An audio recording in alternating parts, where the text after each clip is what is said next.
यहाँ पे देखिए पहला मैट्रिक्स क्या है, इनवॉल्यूटरी मैट्रिक्स।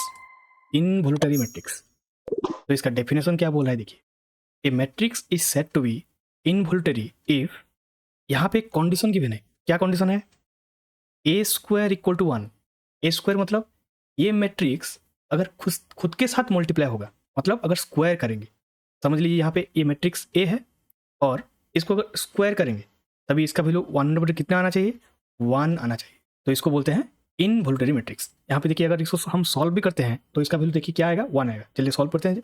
4 - 4 कितना हो जा रहा है यहाँ पे, -16 एंड अगेन यहाँ पे 15 इंटू -1 कितना होगा, -15 माइनस ऑफ -15। तो इसका क्या वैल्यू आ जा रहा है देखिए, -1 आ रहा है। अगर सेम और एक मैट्रिक्स इसके साथ मल्टीप्लाई करेंगे देन इसका वैल्यू भी क्या हो जाएगा, -1 हो जाएगा। देन क्या आ गया वैल्यू देखिए, 1 आ गया। तो मैं आपको जो यहाँ पे 2 एग्जाम्पल मैंने दिया है, ए और बी, ये वाला मैट्रिक्स एंड ये वाला मैट्रिक्स, ये मैक्सिमम एग्जाम में आता है, कभी कभी एंट्रेंस एग्जाम में आता है। आपको क्वेश्चन में गिवन नहीं होगा कि इसका वैल्यू मतलब निकालना है कि नहीं निकालना है, सिंपली ये वार्ड दे देगा। कौन सा वार्ड, ये इनवॉल्यूटरी मैट्रिक्स का वार्ड दे देगा। मतलब अगर आपको इनवॉल्यूटरी मैट्रिक्स के बारे में पता नहीं है देन आप इसको सॉल्व करने जाएंगे और सॉल्व करके इसका वैल्यू 1 आएगा, लेकिन आप जो वहाँ पे सॉल्व करेंगे वहाँ पे आपका टाइम वेस्ट हो जाएगा।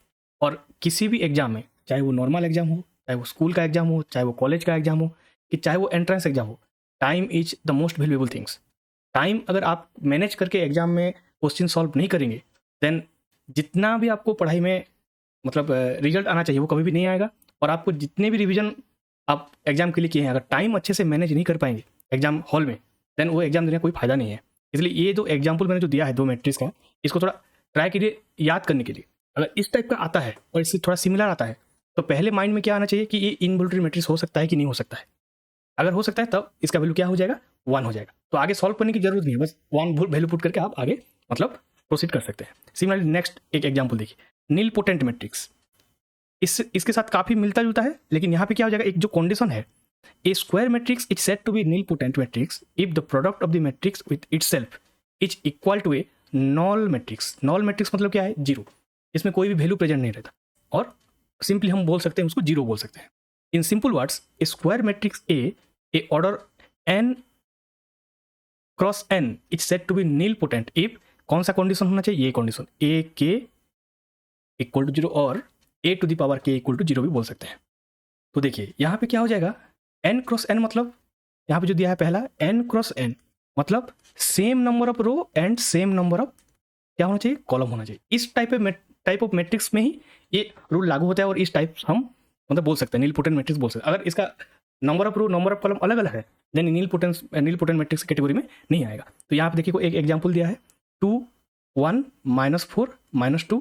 अगेन अगर सेम इसके साथ अगर इसको मल्टीप्लाई किया है, देखिए जैसे हम यहाँ पे पहले किए थे, ये मैट्रिक्स को सेम इसके साथ अगर मल्टीप्लाई किया है, फाइनली आंसर क्या आ जा रहा है, 0 आ जा रहा है। तो पहले इनवॉल्यूटरी मैट्रिक्स और नीलपोटेंट मैट्रिक्स में डिफरेंस क्या है, इनवॉल्यूटरी मैट्रिक्स में क्या होगा वैल्यू, उसका वैल्यू अगर स्क्वायर करेंगे और सेम उस मैट्रिक्स को उसके साथ मल्टीप्लाई करेंगे वैल्यू 1 आएगा, लेकिन नीलपोटेंट मैट्रिक्स में क्या हो जाएगा, वैल्यू उसका 0 हो जाएगा। तो यहाँ पे भी मैं जो एग्जाम्पल आपको दिया हूँ, ये वाला एग्जाम्पल, ये मैट्रिक्स को भी थोड़ा ट्राई कीजिए याद करने के लिए। मैक्सिमम टाइम क्वेश्चन में ये आता है और स्टूडेंट्स को पता नहीं चलता कि ये नीलपोटेंट मैट्रिक्स है, वो सॉल्व करके अपना टाइम वेस्ट करते हैं। जैसे मैं पहले बोला है, time is the most valuable things. Thanks for watching everyone, please do like and subscribe. Thank you.